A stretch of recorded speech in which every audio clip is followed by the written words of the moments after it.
Jamie Bryson, thank you for coming on the Awkward Conversations podcast. Yeah, we like to joke that the only awkward thing about the conversations is us, so it will not be. You won't be on the Nolan show or anything. You'll be all right. No. Most people are trying to get me banned off the Nolan show, so some people would like that. But no, very happy to participate, and fair play to you for setting it up and offering people the opportunity to have a more personalised discussion. It's a very good thing, probably something that's been missing in Northern Ireland, so fair play to you guys. Oh, thank you, yeah. We're keen to get to know you. We did ask before the podcast, any questions you'd like me to ask Jamie, respectful ones only, and there wasn't loads to choose from. 1,000 tweets later, we're still looking one. Yeah. No, well, that's social media for you anyway, but yeah. So. Yeah, people... when you meet them face to face, are often a lot nicer than they are behind the keyboard, like, isn't it? Well, I think some people behind the keyboard spend their days on Twitter, probably sitting in the mum's bedroom in pea-stained underpants, tweeting out abuse all day. Not sure what they're like behind the keyboard, but most normal people who use their names or you generally find are decent people. When you get to meet them. Aye, profile picture and a name, and you're kind of generally all right. Like, yeah. I was going to ask you. I don't know if loads of people know much about you growing up and kind of your backstory. Do you mind sharing a bit about that? So I grew up in Donegal, which is a predominantly Unionist, Loyalist town, about 6 miles from Bangor. About the same with the Mutant Ards, bit of a seaside town. Stephen Fry will be upset at me pointing out, as Mervyn Gibson did, that the UVF landed guns there in 1914. So it has a bit of historical context in terms of a relationship with Loyalism down at the harbour there. So yeah, I grew up in Donegal, went to Donegal Primary School, and sort of quite a nice decent upbringing. Obviously there's no interfaces, there's no real conflict in Donegal at that time, and in any event at that time the major part of the conflict was pretty much over. So yeah, pretty nice primary school. And just focused mainly on football. And I scouted by Manchester United when I was 10 or 11. So spent a while at that. So football was really my main focus.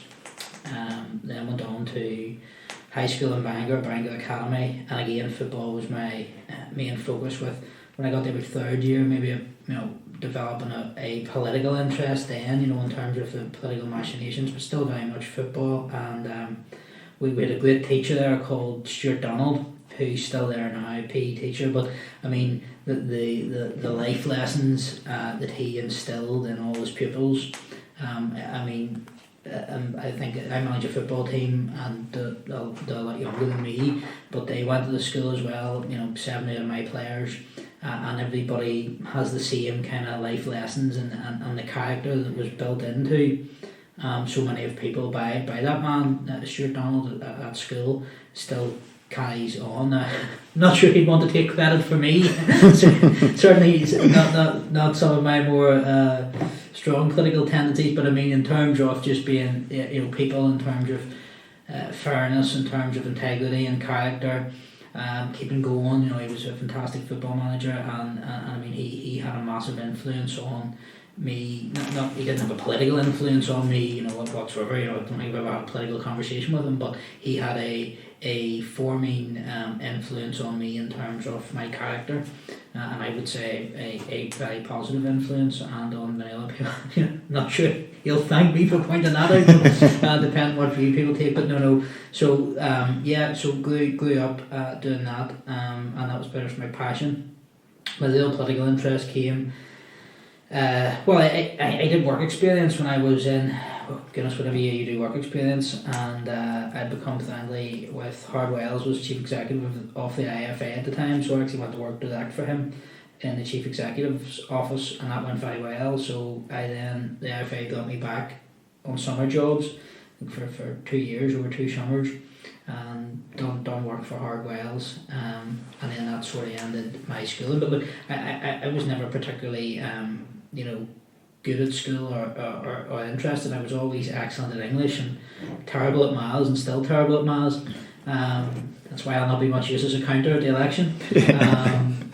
But hated science, still hate science to this day, and I've ever wondered some of the, but I'll never forget Bunsen burners and all this type of stuff. I mean, they're teaching you, and I often say to people, I mean, how many times in your life have you used a Bunsen burner? I mean, some of the stuff they're teaching you about making an atomic bomb, but they don't teach you, you know, many things that, you know, you have to do day to day in life, like how to open a bank account, how to, you know, I mean, all that stuff's missing. Focusing on all that, so yeah, that's pretty much brought me to my the end of my schooling. So that was me growing up and continued on football, and played for a football team called St Andrews. We're a very, very successful team, probably won the Northern Ireland Cup, whatever, probably the best junior team in the country at the time. And a manager there again, a man called Stephen Seaton, who still, you know, you view him like the boss to this day, you know. So he had that impact on the young lads, all of us in the team, you know, and all of us would still have the utmost, you know, respect for him. And again, growing up, so you had Stuart Donald at school, you had Stephen Seaton at St Andrews, and that was the main interface of my life. You know, you had your football during the week, you had your school. Those were the two people who managed the football teams, and Stuart, in addition, being a school teacher. So they were two very strong characters. You know, they were men's men, if you put it that way, and they instilled in all the people, you know, that worked with them, and they taught and trained and whatever they'll say, you know, a strong character. You know, you never back down, you never give up, and so that formed me and shaped me into my later life. Those life lessons, and again, you know, they would maybe look and say, well, you know, maybe haven't used those skills in the arena of the day, would have wished me to use them, but they are skills nevertheless in terms of character building, in terms of, I mean, look, when you're being abused, you know, morning to night on social media, as we've discovered with the Ask a Question, I mean, it does require character to, you know, let that bounce off and just keep going no matter what, not to be swayed by the crowd. So those were very important things in my upbringing, which had a positive effect on me. You mentioned that you got into politics around third year. Yeah, I think it's probably in third year. Was there anything in particular that kind of sort of awoke a political awareness in you that you can remember? Well, I always liked reading books, and I hated reading, you know, storybooks. I liked reading actual books, you know, about people's lives and stories. Non-fiction. Non-fiction, and I always liked political books.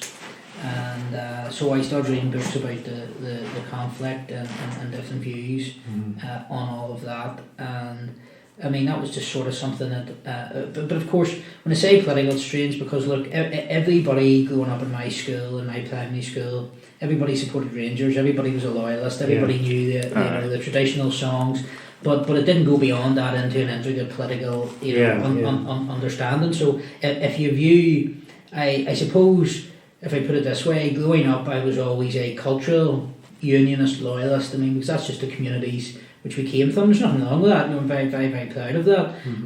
But wouldn't have been a political until I you know, came to 14, 15, that type of and then it's when I went to some work I did in some of my jobs after into community work in loyalist communities, that I at that stage, you know, started to develop a very strong political view.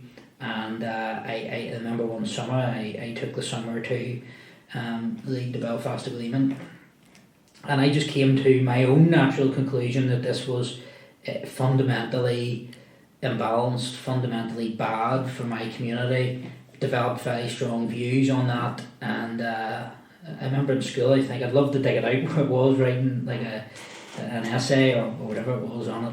At the time, but I developed my own views on that. You know, nobody influenced me in that. I came to that view myself, which is probably why. I mean, look, I think if people are influenced by other influencers and come to a position because other people have talked them around to that position, or you know, it's probably easy to shift such people. I mean, that's why I'm so hard to shift in my view of the agreement, and my political views are so entrenched because I came to them myself. You know, I studied the stuff. I came to my own conclusions. I tested it. I probed it myself. I developed my own arguments. Nobody put them in my head, so it's not as if I was indoctrinated with this. I came to this myself, which is why it's probably, you know, I'm quite confident in it, and that, you know, it doesn't matter how many people shout me down, I'm confident that I believe that I'm right in what I'm saying, and if I'm the only one saying it, I'm still going to say it. You're not going to shift me on. So again, all of that probably goes into a bit of a melting pot. When you're growing up, and again, it all goes back to probably the character. That is built into you. And I remember, and I just used to have just about the character type point. Whenever I used to have a terrible, I hated bullies and things like that. At school, I'll never forget. I was on holiday, maybe 10, 11, 12, something like that, and there was a boy with a disability who was on holiday with his parents, and nobody would bother with him or play with him, and he's a very strong guy, and look, I'm not quite sure how you would term his disability, but he had the strength essentially of a grown man when he was probably 11 or 12. Nobody would play with a kid, but I decided I would play with him and be friends with him and stood up for him.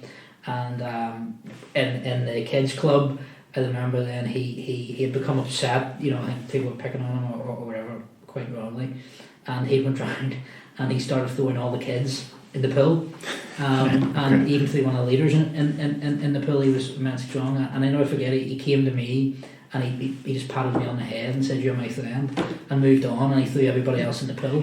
And that always stayed with me my whole life, that there was a guy, and he appreciated just that. I mean, I didn't do much for him, but I display a bit of friendship to him, but it meant so much to that guy. So again, that's something that I always carried with me, and I suppose again that those experiences in later life is why I do feel so passionate about when everybody's attacking elements of my community.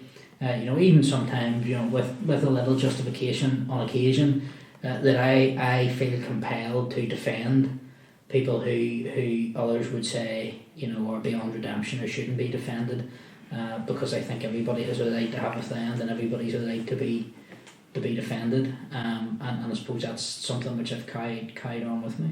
That is really interesting, because I don't know if people would know that is your mentality when you're defending your community and standing up, for. Well, look, a lot of it. Look, I maybe fast forwarding a bit here, but I mean, so whenever I set up the business in 2013, doing sort of quasi law stuff, advocacy, paralegal work, and the clients, my client list are all people, not all people, but a vast majority of my client list are people who would have been alleged in the papers to be senior members of the UVF and the UDA, who would have been hammered in the newspapers week in, week out. And I came to this conclusion, and people would say, oh, well, sure, they deserve, whatever. I said, well, hang on a minute. If something's false and inaccurate, whatever what you think about that guy is entitled to the same fairness as everybody else, and deserves representation and deserves to be defended. And that's what drove my business, and it's become for me a successful business. But it wasn't about that. It was initially about giving people an opportunity to be defended. And look, equally so, whenever a dissident Republican, Tony Taylor, was the Secretary of State, revoked his licence on the flimsiest of grounds. I mean, I wrote a newspaper article defending the guy and saying, look, no matter what you think about him, it's just not fair, and fairness should apply to everybody. So I won't turn my back on people because it's popular, and one of the faults in social media is that people can feel that they're socially acceptable or they're part of the crowd by jumping on the latest attack, kicking whoever, and I won't do that. I won't change my mind on things, and I won't be coerced or bullied into saying what's popular on social media. And if that makes me the target of abuse and attacks, well, I mean, so be it. I don't particularly care, but everybody has a right to fairness. Everybody has a right to be defended and to be treated properly.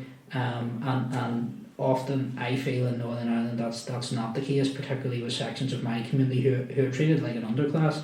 And just on that, I go back to the time of the flag protest, the lad flag stuff.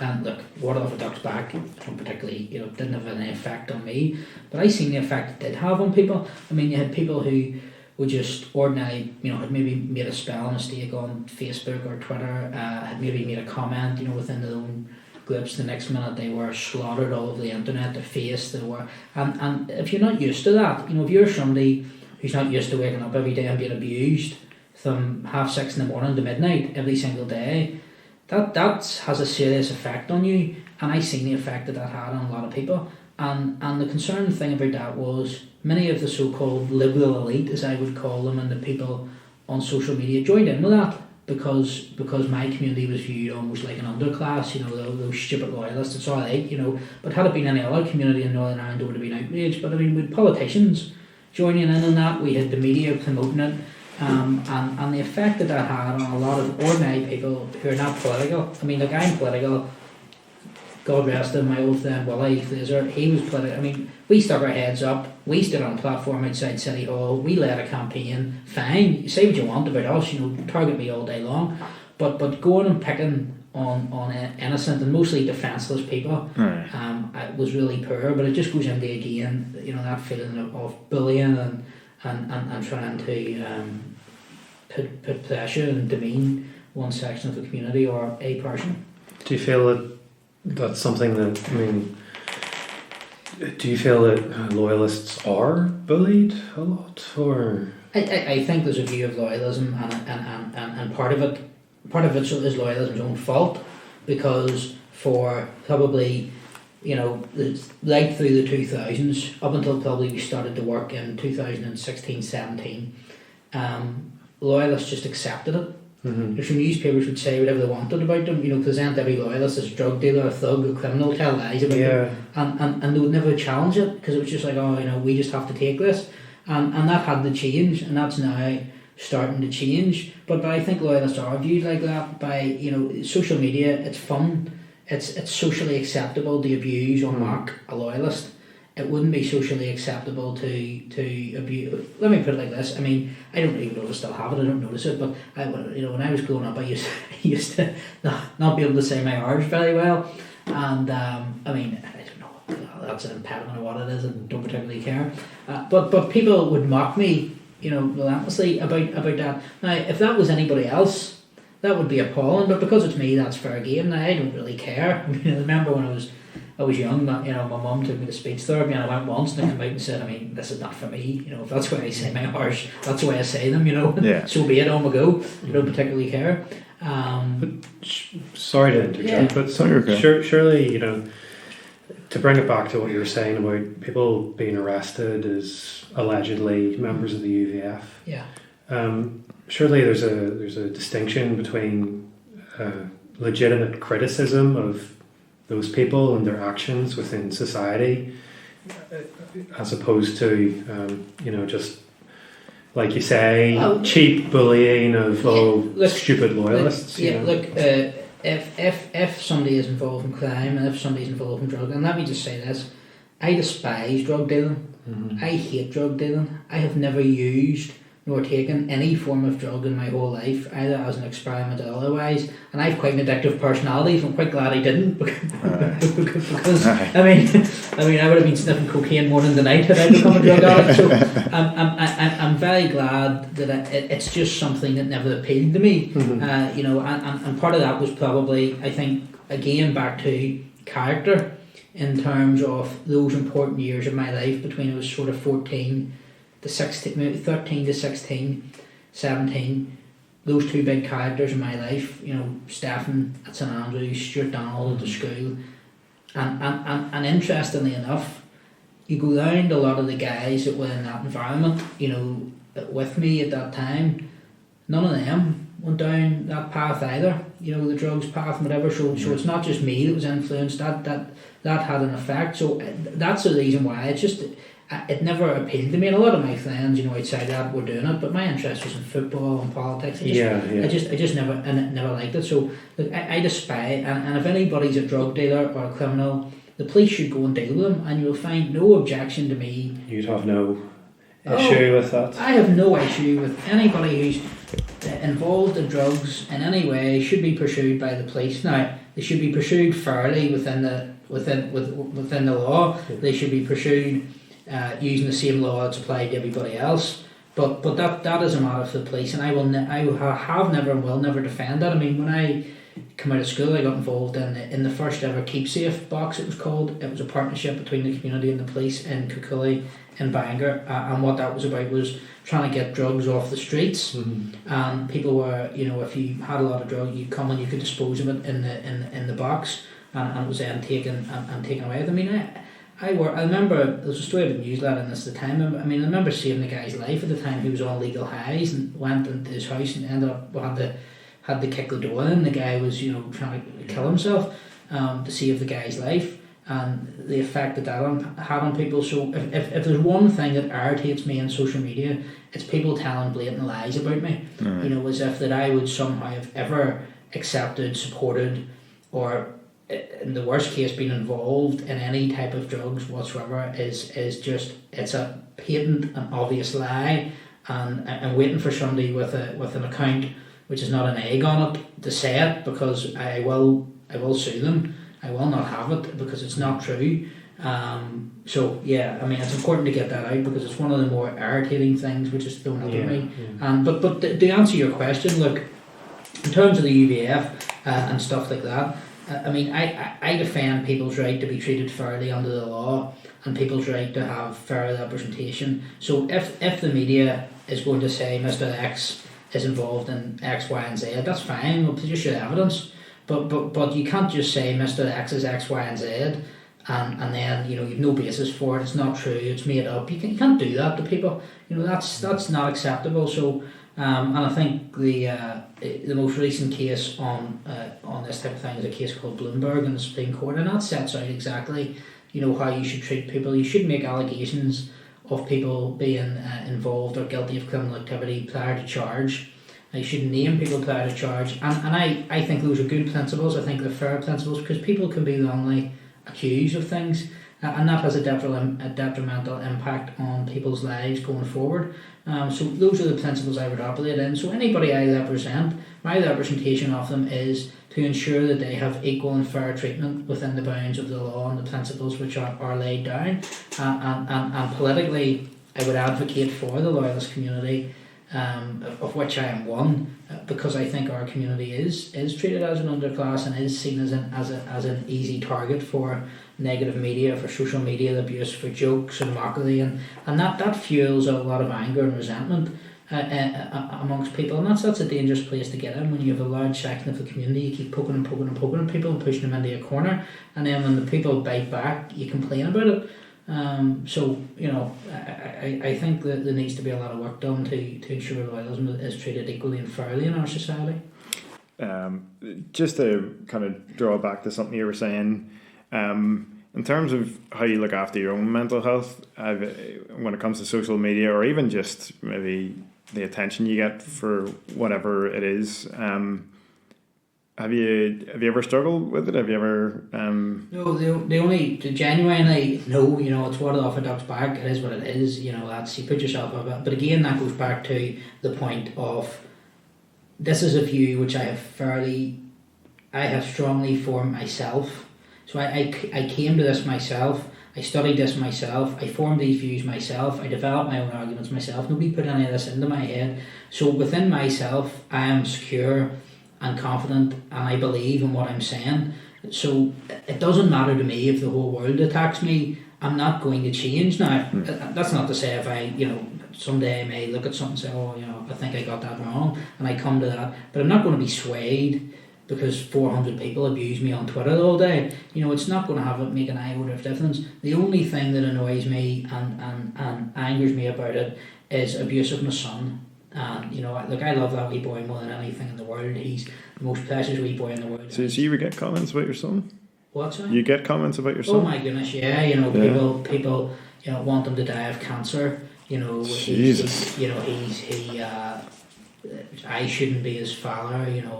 And comments about him because of who his daddy is, and hope he dies, hope he gets sick, and just stuff. And this kid, he is the most lovely wee boy you could ever meet. He's not political. He knows nothing about politics.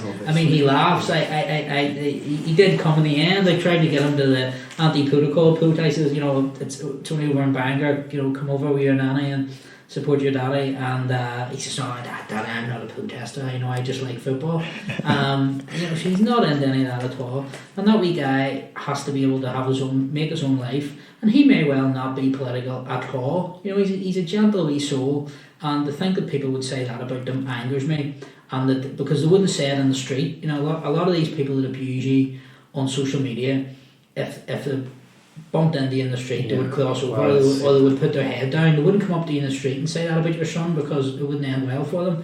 But they'll do it behind a keyboard, and I think it's cowardly. I think people's children should be left out of politics. I remember, when Colin Duffy, a dissident Republican, or alleged dissident Republican, his son died in a car accident, and I remember people mocking that, and I said to people, hang on a minute, whatever about you think of Colin Duffy, that's his son, and whoever, and I don't know, his son may have had politics or may not, but look, we're all human. People can be fathers, people can be sons, and that's separate from their political actions or whatever. So I would never wish harm on anybody's child or family members, and that's the only aspect of it that would get to me, I think, and I just think that's beyond the pale. Look, abuse me all day long, say whatever you want about me, well, probably get yourself sued at some point, but blast away, call me whatever you want, I don't care, it's no consequence, but don't target my son, because that's, I think most sensible people would see how disgusting that actually is. Like, I'm okay with people abuse me online, provided it's funny. Like, if it's funny, have at it. Like, but like, if it's not funny, just. Well, there's one. Like, it must be 10 times a day people tweet this picture of some idiot in an all-in-one Union Jack. I've seen it. Yeah. Union Jack onesie, which my face clearly superimposed on it, and you get all of these people going, oh my goodness, look at this huge, and I say, honestly, you think that I'm walking about in an all-in-one Union Jack onesie? Catch a grip of yourselves. Into a business meeting, there's me today, in my onesie with my superimposed face, but so it's some of the bizarre things you get in social media. But look, it's not reflective of actual society, and when anybody's been abused. I remember again, Sinn Féin. I'm not sure if you're still a Sinn Féin councillor, Patrice Hardy. She's probably my age, but younger, was getting abused online, and it was horrible, vile sexual abuse. And publicly I stuck. I was just like, hang on a minute. You disagree with a girl politically all day long, but you can't do that. It's just bullying. Yeah. So wherever that comes from, I wouldn't support it. And it's not a case of me saying, if somebody's in the Loyalist community and is bullying and abusing, that's okay. But it's not. No, it's never okay. To do that to anybody. Disagree with people, challenge them. Go hard at them, challenge them, no problem. But don't abuse people. Don't target people's kids. Don't target people's personal appearance or make false allegations about them just because you can sit behind a keyboard. You think you can sit behind a keyboard. Growing up, what was your relationship like with your parents, like mum or dad, or do you have brothers and sisters? No, just me. I think one of me's enough. Do you know? No, very, very good. Mum and dad aren't. They would be unionist, but they're not culturally unionist, not politically active at all. So again, it's not a case to go back to the politics or a particular political view was instilled in me from my parents, because it wasn't. They're hard working people. Good jobs, work hard, and they worked very hard to provide for our family and give me a good upbringing. So they're not a fabulous relationship with both my mum and my dad. Now myself and my dad are chalk and cheese. He's a different person than I am. He is a strong character in his own way, but not in the way I would be. He will stand up for himself and he will always stand up for his family, and but he wouldn't be as adversarial as I would be. He would handle things a different way, a more diplomatic way. But that's not to say that he's any the ultimate outcome. He would be as determined and as strong headed if something was right or wrong as I would be. But he would go about it a different way, whereas I would just fire on ahead, all steam. And I like political conflict. You know, my dad always says to me, I mean, you just like fighting. Doesn't matter what it is. You just fight with people. You just argue. You just like fighting and arguing. And you know what? I do. I do like a good debate, a good argument, I like a good cause to fight. You enjoy the adversarial. Yeah, oh yeah, yeah. You know, while it's a political campaign, while it's a legal case, no matter what it is, I enjoy that adversarial. You know, the conflict of it, and you know, when I say I enjoy the conflict, you know, in Northern Ireland, you'd always get some idiot would try and misrepresent that in terms of the violent conflict. But that's not what I mean. What I'm saying is I enjoy conflict in terms of arguing with people, in terms of you know, campaign, you know, political campaigns of you know, trying to make and force a particular point of view forward. So yeah, I enjoy all of that, and I am quite an adversarial person. And if I think something's right, you know, I'll dig in, you know, to the end with it, no matter what. And again, some people would say that's a fault. Maybe it is. I don't think it's a fault. Again, I think it goes to the character. You know, that was instilled in me, and I go back to those kind of formative school years about, you know, never give in. If you think something's right, you stand over it till the end. Don't be bullied. Don't be coerced into changing your mind, and don't go to the crowd because it's popular. Do you think the never give in thing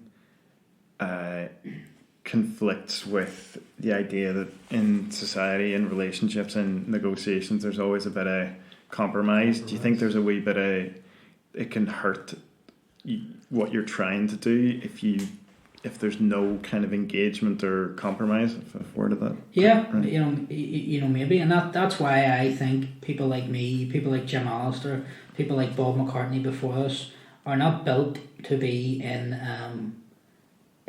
government. You know, aren't built for the compromises necessary for that to happen. You know, we're built to be political combat fighters.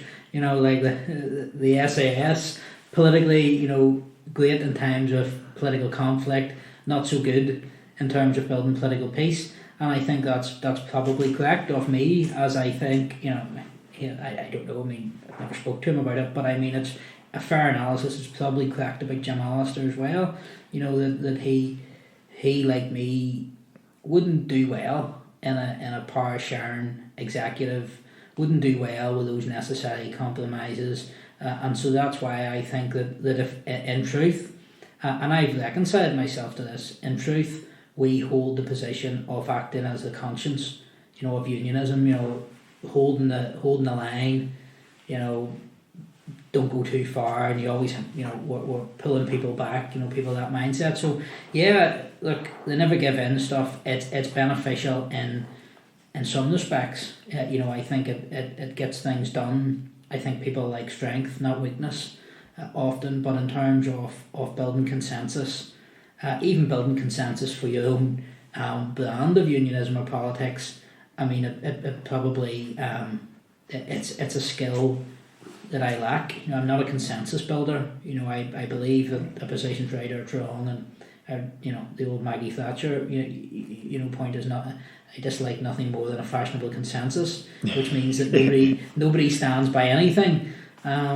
So yeah, look, and that may be the case where I'll you know, would suffer politically in terms of my own political ambitions, because I'm not prepared to compromise or bend on it. Do you believe then that someone like Jim Allister, you know, running in an election, like, is it symbolic? You know, because presumably he wouldn't be willing to compromise. Well, he wouldn't, you know, and that's why. But he's very open. Why, you know, for election? Well, because there may be a number of people who agree with that, who want to see that strength, not weakness, and interest. You see, there's a difficulty here because.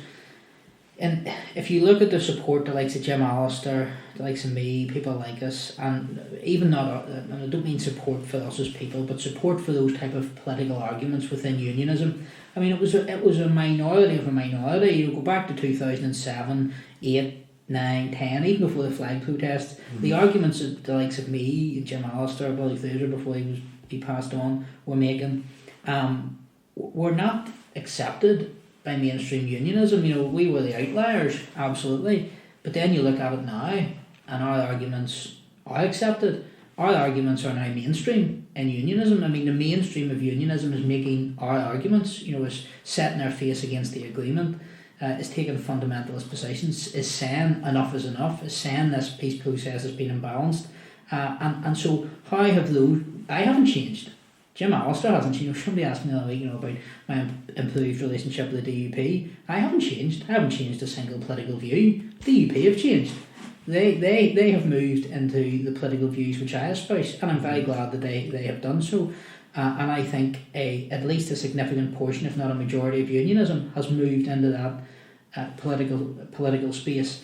But what brought all those people there? And I think what brought all those people there was that nationalism pushed unionism too much and too far. Look, you're never gonna get a power sharing, with the likes of me. I'm never gonna be happy with the Belfast Agreement. I'm a political fundamentalist. I accept that. I understand that. But the majority of unionism would accept a reasonable compromise. But the majority of unionism were kicked so hard and pushed so hard that even those people who would have accepted a compromise, even a compromise that was imbalanced against them, would have swallowed all of that to a certain point. But now they've been pushed too far. And I think that's a question people have. And when people try and have me banned off the Nolan show and deplatformed from the media, the actual point is, and we nailed this down whenever we actually pushed some of the people on it in some of their columns and whatever else say though. It basically boils down to this: people like me and Jim Allister shouldn't be allowed on mainstream media platforms because people in unionism might hear us and they might agree with us, and that's a problem. The question I would be asking is, why would people in unionism who were traditionally open to a compromise post 1998, why would they agree with me and Jim Allister? What has changed? What has happened to create that political environment? And that's where the problem lies. And I say the answer to that is that unionism have been kicked so far into the ground and expected to give and give and give, and people have said they've had enough. It was a long answer to a short question. It was a thesis. We appreciate the elaborating, because sometimes in interviews you can be asking a question and you get 4 words back and you're shit, this is going to be a short interview. No, it's good.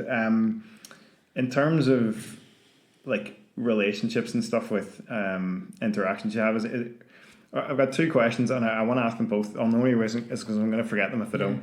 Are there any relationships with people on the so-called other side of the community that might surprise you, that you have, maybe have, positive discussions with, that, people might be surprised to hear?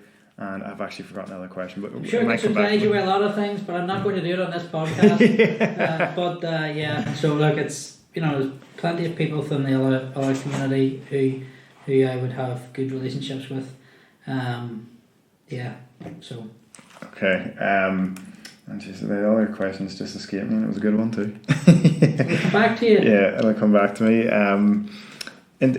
So with obviously all the social media stuff you do, do you find one particular platform works particularly well for you? I know obviously you're very active on Twitter. Did you ever think about moving to doing? I know Ryan McCready's really big on TikToks, and he has a huge number of views, and different political people kind of prefer different avenues. I take it Twitter is that your thing? I think Twitter is good because it is the epicenter of the political media bubble in Northern Ireland. It kind of circles around Twitter. So if you want to get a view out into that particular opinion forming institutions, Twitter is good. I've never used TikTok in my life. And my wee boy uses it. So I don't particularly put much stock on Twitter or Facebook or any of that, to be honest with you. I use it to express my views. But it's of no consequence to my life whether I try or not. The question that has come back to me: is there any views you held in the past which you've evolved on and thought, you know what, I think I'm probably on the wrong side of things there, and it can be anything. It doesn't have to be about loyalism or unionism. It can be about gay rights or whatever. Is there anything? I'm not a very evolving person, to be honest. I think if there was John Tongue, actually, we were in there was myself, him, Chris Hazard, Colin McGrath, and Emma Pengelly. We were all the way in. I I can't remember where it was, somewhere in England, for a panel discussion, and he wrote an article on it, and he talked about the Belfast Agreement, and he says that I was too young to vote in it, but I just opposed it anyway. He was just sure I would have. So no, look, I'm sure there is. I think about things all the time, and I'm sure I do change my views on things. I don't change I don't recall anything that I would have viewed as a fundamental which I've changed my views on, but I changed my opinions on people. I changed my opinion on Jeffrey Donaldson, for example. I saw that recently. Yeah. So I changed my opinion on people. Was there anything in particular that prompted that? Well, because he changed. He changed to. But no, I have to say that Jeffrey made particular promises privately and publicly. No secret about what positions he took, and he thus far has been good to his word. When he said he'll do something, he has done it. He has stood by it, and I've got to respect the man for that. And what more could I expect of Jeffrey Donaldson? He has collapsed North-South bodies, he's collapsed the executive, he said he won't go back in until the protocol's removed. He's now adopted the policy of seeking change to the principle of consent to make sure it protects the substance of the union. I could ask no more of the man. He has done everything that you could ask of him. So how could I be in a position to criticise him, or how could I, for purely selfish or symbolic reasons, maintain a negative critical view of the man when he has done all that and he's been good to his word? So I have changed my view on him. I hope I don't have cause to change it back again, but now I have found him to be a genuine straight person who has been good to his word on things, and if somebody keeps their word, then I'm that person, you can respect that person no matter if you disagree with them, as long as they keep their word. At the minute it so happens I agree with Jeffrey, but in addition to that, most importantly, he's kept his word and doing what he said he would do. I have to ask, because I hope you don't mind, it gave me a laugh when I saw there was a video of you standing on top of a bin outside Castlereagh. Well, I don't know what you said because I couldn't pay attention to anything because I saw the bin first. What was the story there?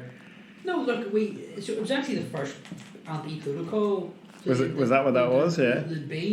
But we just organised it for, there was a lot of anger, around, and some young lads, wanted to do something a bit more unlawful than have a parade, and it says, look, let's need to give a pressure valve for this anger. So had a mass parade actually from here where we are now in the West Winds down to Newtownards Police Station. I was in Newtownards Police Station. It was a peaceful parade, and there was no speeches, there was nothing planned. But what then happened was far more people turned up than we expected. There was probably 1,500 to 2,000 people. Bands ended up bottlenecked outside Newtownards Police Station, and at that time it was all the Bobby story, the police's collusion with Sinn Féin over that funeral and all of the anger over two-tier policing. So there was then a concern when people came to me and says, look, we need to say something to encourage these young lads to disperse or give a pressure valve forward. And I thought, well, just shout from here, what are we going to do? And the first thing we seen was a bin, grab that bin, so there was a bin stood on it. But look, who cares? It was getting the message out to people. People on social media, didn't like it. I thought it was funny. Whatever. That's a matter for them. But I'll tell you what. See if there was a crowd of people again, and they wanted, to hear the message, and they wanted me to stand on a bin and deliver. Whatever. It's about the message, not what you're standing upon. I'm not snobbish. I don't need a stage paved in gold. So it is what it is, And I think Jake O'Kane's had some fun with it in his show and whatever else. But look, we'll have a laugh about it. I'm not going to sit awake and cry. But the only thing is, it was a blue bin, and I was thinking the protocol most definitely must not be recycled. It should be a black bin. It should be gone for good. So. Yeah. We'll work on the imagery there, yeah. So anybody that's good at photoshopping, if you could photoshop in a black bin, that would be appreciated. In terms of your relationship with Jim Alistair, is it a friendship? Is it a working friendship? Is it like, do you hang out outside of like political stuff, or is it is it a political friendship kind of, I don't know, what's the word, like union. a working union sort of thing? I don't socialise with Jim, outside. I mean, we would speak, play, but we don't socialise outside of politics or anything like that. I mean, I don't imagine Jim would move in the same social circles as I would, or probably want to. But we have a political friendship in terms of, we have shared views on a lot of things, not everything, but on a lot of things, and probably shared objectives again on a lot of things. So we would work together when appropriate on shared objectives, and sometimes we may not work together and take different views on things. So I mean that's about as far as it goes. If you're doing protocol speeches and stuff, do you have his phone number? Do you phone him up and say, like, we're looking to maybe do something here, what do you think, would you come down? Is that kind of thing, or? Well, I mean, I would phone him up, 30 on the phone, enough, You're not talking about the football, or we're anything? We're not talking about the football scores, or what are you up to at the weekend, not that type of thing. But yeah, I mean, would be in contact, but that's no different than, I mean, I would be in contact with Doug Beattie and Jeffrey Donaldson and even surprisingly sometimes Naomi Long, who actually we get on pretty well, privately. And I have to, because her husband's my dentist, so I always worry he'll take out his political revenge on my money someday. But no, I mean, so even privately, that type of thing, you have a bit of crack. You two go at it on Twitter. What? You two go at it on Twitter, I mean, look, we fundamentally disagree, and we fundamentally politically despise each other, politically. But I mean, on a personal level, we would WhatsApp now and again, and about different things. And there's been a couple of occasions, Department of Justice related things, I've wanted to raise with her, and she's been very open and done it very well. So I mean, we're politically poles apart. We don't agree on basically anything. But that doesn't affect having a personal getting along with somebody, and I think I can get along with most people. So any SDLPers or Sinn Féin people that you would phone or talk to? No. I mean, look, there used to be some people in the SDLP who would have been chatted to a fair bit. But I think they lost their minds after Brexit, and relationships would be pretty bad now, and who are they, if you don't mind me asking? Well, they're not going to, but so things would be nasty with those two parties. I mean, and I think nasty on their part. I mean, I'd have a bit of crack with them and chat with them and see them, but I mean, I don't think that the same would apply the other way about. So. Yeah, but I mean, look, even, like me and Doug Beattie would have been pals, and I mean, I don't know whether we're still pals or not, but we got on well, he's a man's man type of guy, you have a pint with him, bit of crack, he's good fun, we've politically went different ways, I think he's taken the wrong path, he thinks I have taken the wrong path too. Who's shown to be right, we'll find out in 20 years and we'll look back on it, but that's fine, but again, it doesn't affect the personal, any type of personal friendship or relationship that I would have with Doug, and I hope from his perspective it would be the same, but we are now politically almost opponents in some respects because of the direction he's taken, but I mean, like, that's a matter for him, he's entitled to pursue that, but it doesn't diminish my respect for him as a person, or as a friend. It's interesting hearing you say you have these interactions with people in private, you text or WhatsApp or whatever, and like when you see your interactions on like Nolan or on Twitter, you think, oh geez, these guys are real enemies, and it's not that at all. It's your political opponents. Yeah. But like you can engage with them on a personal level, and it's that kind of. We're political enemies, but that's not personal. To me, it's never personal. It's political. It's I despise the political views. I don't despise the person. And a lot of the people are good crack, good fun. And I can get on with most people. It's their political views which I target, not the people. You've a really good grasp of the English language. I think don't think I'll get criticised for saying that. I think you have a very good grasp of the English language, whether it be your legal training or the fact you're more literacy minded anyway. But do you think, you said political enemies there, do you think words like enemies and, crush and defeat and all these kind of really emotive words, do you think they're helpful all the time? Well, if you believe what I believe, yes. I mean, don't use them by mistake. I think people sometimes have this notion, that, I went on Nolan and, slip of the tongue, he said this or he said that. I know exactly what I'm saying. No, I know you do. And I know you do. In all of my speeches, and, again, I can't believe he said that from the platform. Oh my goodness. I mean, I deliberately said it. I know what I'm doing. I'm not, it's no, oh my goodness, look at the reaction that's got. I know exactly what I'm saying, and I'm not. I'm not a fool in that respect. I'm not saying you're saying that I am, but but I mean, I know what I'm saying, and I stand over what I'm saying, and I choose those words deliberately. Like, it's really obvious you have a real love for loyalists and unionism and unionists, and that you care about your community and you fight your community's corner, and that is abundantly clear in this interview. Do you think sometimes maybe when you use that kind of language, you can sometimes be not serving your community as well as you would want to, because it can lead people down paths that aren't constructive and can land them in bother? Well, I think I use language which is and I wouldn't say you're doing that intentionally. No. In terms of leading people down that path, that's what I'm saying. I'm happy to accept that what I say intentionally, and I choose my words intentionally. I don't say anything by mistake. I don't come off the Lady One Nolan or after a speech and think, goodness, I shouldn't have said that. I don't think I can ever call that happening.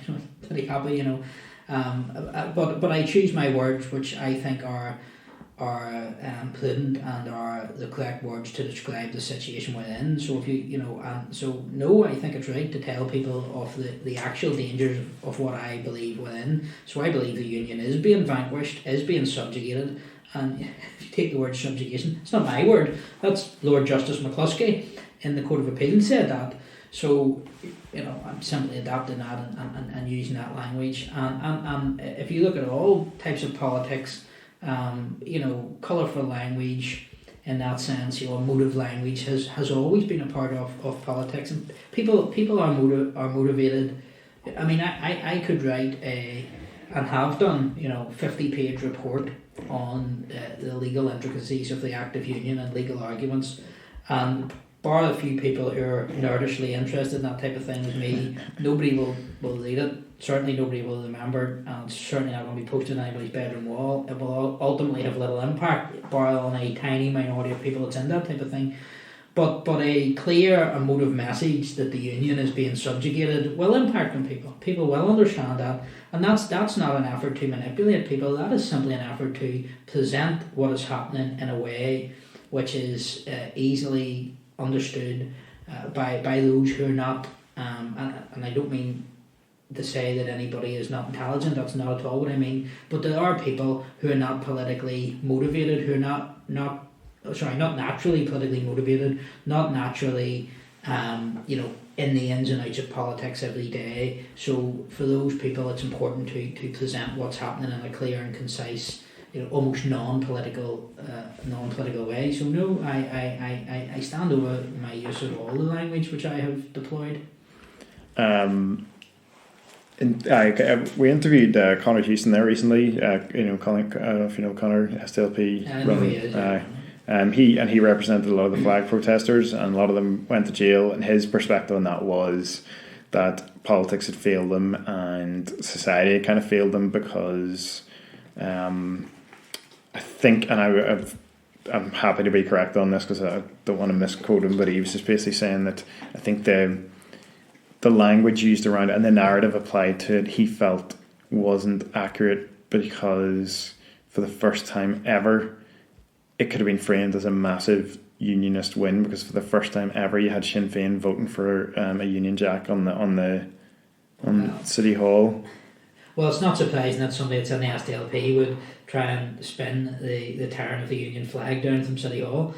So look, he did represent as far as. So you said tearing of the Union. Well, that's exactly what happened. I mean, that's not like taking it down, but tearing. Well, yeah, the Union flag was torn from Belfast Times Civic Building. I mean, with Anne Flobat, the Sinn Féin's magazine filming it at whatever time it was in the morning. So, that's symbolically what it was. It was torn off Belfast City Hall, our Times Civic Building. You can't fly the Union flag 365 days a year. So the Unionism and Loyalism's cause was just and legitimate then.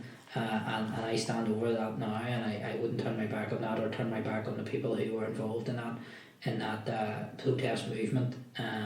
So I can understand why somebody in the SDLP would want unionism to present a defeat as a win, but not having the Union flag torn from Belfast City Hall was most certainly not a win for unionism.